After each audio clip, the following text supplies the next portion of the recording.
What's your name? My name is Rod Howland. And what branch of service were you in? I was in the Navy What were your dates of service? from November 15th of 1968 to March the 19th of 1972. Were you drafted or enlisted? I enlisted in the Navy. And why did you enlist? The Navy is better as far as living conditions. The Navy has schools, lots of schools you can go to while you're in the Navy. And when I enlisted, they said that you would see the world in the Navy, but they didn't tell me the world was 70% water. And how old were you? I turned 21 in boot camp. 4 days after I entered boot camp, I turned 21. And then, do you recall your first days in service? Yes, I do. I remember the first day I woke up to a man hitting a trash can, walking up and down between the where we slept, and yelling, "Get up, get up, get up." That's the first thing I remember. Rude awakening. What was it like in boot camp with the training and the experiences that you learned? You marched to several classes, and you progressed week by week through boot camp. You would go to ranks and rates was one class. You would have firefighting school. You would have the history of the Navy, the history of ships, and the different things that go on during the day on a ship is basically the schooling, the classes we went to. Firefighting school lasted all day long, and we were taken off the boot camp grounds and out into the desert to do firefighting school. They had a special place for that. But up until firefighting school, we had classroom. Fire is a very bad thing for a ship, and that's why they stress firefighting on the ship. How did you get through it? One day at a time. You never knew what they had in store for you the next day. Boot camp was a time when they tried to work on your mind, because you are in close quarters in the Navy, and they just worked on your mind, basically, over being physically fit. What type of work did you perform while in the service? My first job on my first ship was a boiler repairman. A boiler has a steam drum and a mud drum, and it also has a torch-like fire chamber where you boil water and it moves through the tubes.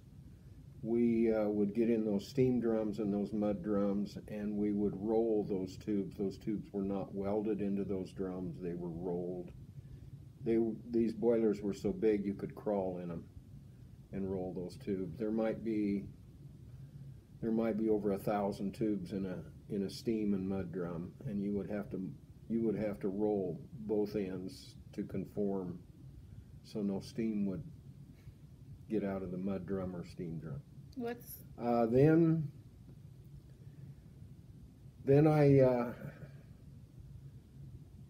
asked for a change, because I'd been to tech school with engines, and they put me as an engineman, so I went to the engine shop and I overhauled 671 Detroit diesels, and we also did a lot of boat work. We worked on those engines on boats too. Okay, so what's the mud drum and the other one? Like, what are those? The mud drum is where the water comes in, and then it's boiled, and the steam works its way up to the steam drum through little tubes. And when you have steam, that steam is under pressure, and that's what propels the ship, but the mud drum is basically the one where the water starts. They call it the mud drum because it's never clean. It's a dirty place. And it's a lot tighter quarters. The steam drum you could sit up in, the mud drum you had to lay in. But it was always dry when you worked in them. There was never muddy or anything. They cleaned them out before we got there. Okay, so where did you serve? Okay, the first ship I had was the Samuel Gompers. It was in the Philippines. I was there for 6 months, and I came back to the United States. Then we went and we stayed in the States at San Diego for I think it was approximately 3 months, and then we went back to the Philippines again. We worked on destroyers in the Philippines that were coming back from Vietnam. Then the second time that my ship came back, we were assigned to go to the Kitty Hawk aircraft carrier at Japan, and they went out to sea, and we worked on their boilers as they went to Korea, and then we came back to Japan, and then we flew back to the States and met the ship in San Diego. Then that was the end of my tour with the Samuel Gompers, and I got orders to go to sea school in Chicago, and there they took me through a class that was Fairbanks Morris 38D 8 1/8 engines, and they were huge engines. They were the type of the engines that the railroad used, and they also went on ships. And then from there, I went to the U.S. Charles Berry, and of course I was an engineman there. And I made third class coming out of sea school. That would be an E4 rating, which would be a pay grade of E4. In the Navy, you don't make rate quite as fast as you do in the other services. Then while I was on the Charles Berry, my dad became sick with cancer, and I came home. I came home through Vietnam. I spent 24 hours in the Saigon airport, and then 17 hours on a flight home, and then back to Omaha to see my dad, and then I was so close to getting out that they just let me out, and I got orders to go to Chicago for separation. And then I spent 2 years in the reserve, Navy Reserve. It was inactive Navy Reserve, so I never went to any meetings or anything. And that's pretty much my career in the Navy. Did you serve during the war, or during a war? Yes, I did. It was the Vietnam War, yes. And did you see combat? I never saw combat, no. We shot a lot of heavy artillery into Vietnam, but there was never any fire returned. Did you write home often? Yeah. I wrote home, yeah, quite a bit. Mail, we received mail when we were out at sea when it was convenient. Mm-hmm. And our letters went out off of our ship when it was convenient too. Usually there was a helicopter would bring our mail out in a big bag, and you would get letters that were written as much as 2 weeks ago. And then when you were overseas, did anything remind you of being home, or? Yes. Once, when we were taking that tour with the Kitty Hawk, we had a bus ride from Yokosuka to, it was called Itazuki, I believe, is where the Kitty Hawk was. Was that in Japan? In Japan. So we basically rode across country on a bus. It was a large bus with, I believe, 7 of us on it, so there was plenty of room. And when we went across country, I saw lots of farm ground in Japan. And in Japan, it's really neat because one farmer farms right up to the next farmer, and it's just like they mow the. It's just the neatest farm ground you can imagine. As far as a farmer, yes, that was enjoyable to see that. How did you get promoted, and what was the highest rank you achieved? I took the test, and they go through 3 different series. The highest scores are always given the first chance at jobs. I took a test to become engineman 3rd class, and that was my E4 rating. Did you feel any pressure or stress? Of course, in boot camp, yes. You never knew what they had in store for you the next hour, really. You couldn't make plans.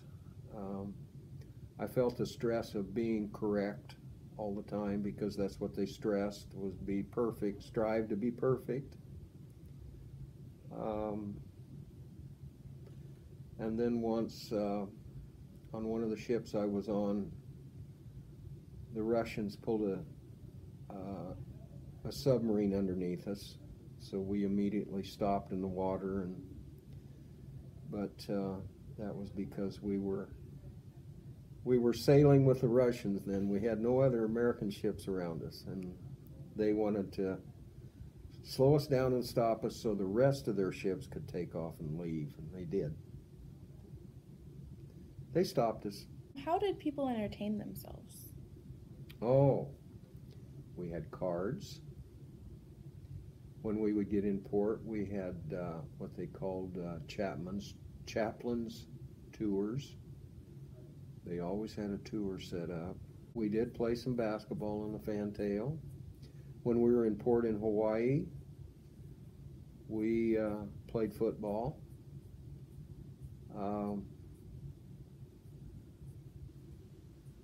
We would go to the enlisted men's club. They would always have a band at the enlisted men's club, and then also we would just go out of the port on our own just to sightsee. Do you recall any particular humorous or unusual events? Once we were playing football,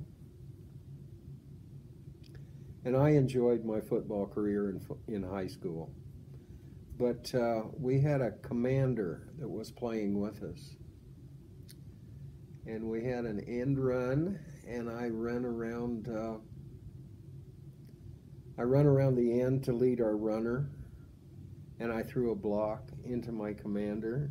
And I don't think he liked it very much, but there wasn't anything he could do about it. Did you make any close friendships?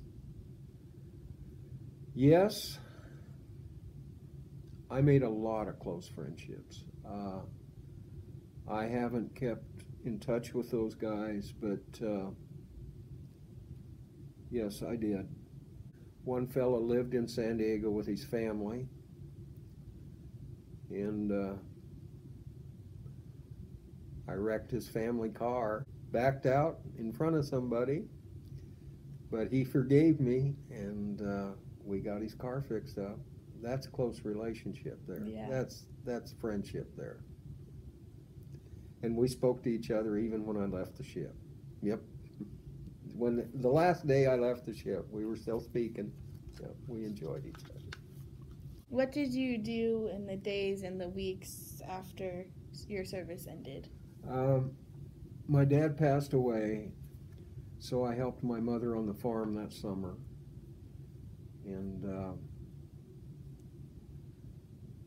And then I guess that summer was a learning experience. I had saved up enough money to buy a brand new car, and of course that was enjoyable. It was a healing summer because of my dad passing away. It was an enjoyable summer because I was doing what I enjoyed, and that was farming. Did you ever go back to school? It was a long time after I left school. I did go back to school on my own, but the Navy didn't help me, and I took 3/4 of Central Community College of electrical. Did you join a veterans organization? No, no. No. I still might, but I haven't yet. No. Did your military experience influence your thinking about war or about the military in general? I appreciate what our men and women are doing today, as far as freedom. I appreciate what's been done in the past. Probably appreciate more because I was in the military. Okay, so you were on 3 ships, the Samuel Gompers, the USS Kitty Hawk, and then what was the other one called? The USS Charles Berry. We called it the Chucky B. Did you have a favorite ship out of all 3 of those? I believe the first ship I was on, the Samuel Gompers. The Samuel Gompers was a newer ship. It was an amazing ship in the fact that it produced enough electricity for a city of 50,000 people. We sat in Subic Bay in the Philippines. We were sitting by a buoy, tied up to a buoy and anchored, and we would have sometimes 7 ships on one side of us and 7 ships tied up to us on the other side. And the Samuel Gompers had several shops. They had machinist shops, engine shops, carpentry shops, welding shops, and we were in charge of working on all those ships. Anything else you want to add before we're done? I guess I am amazed at how many people are on ships. The Samuel Gompers had 1,060, I think. The Kitty Hawk had 5,400 and some. And the little destroyer Escort, the last one I was on, only had 150 some. So I learned how to live in close quarters with lots of people.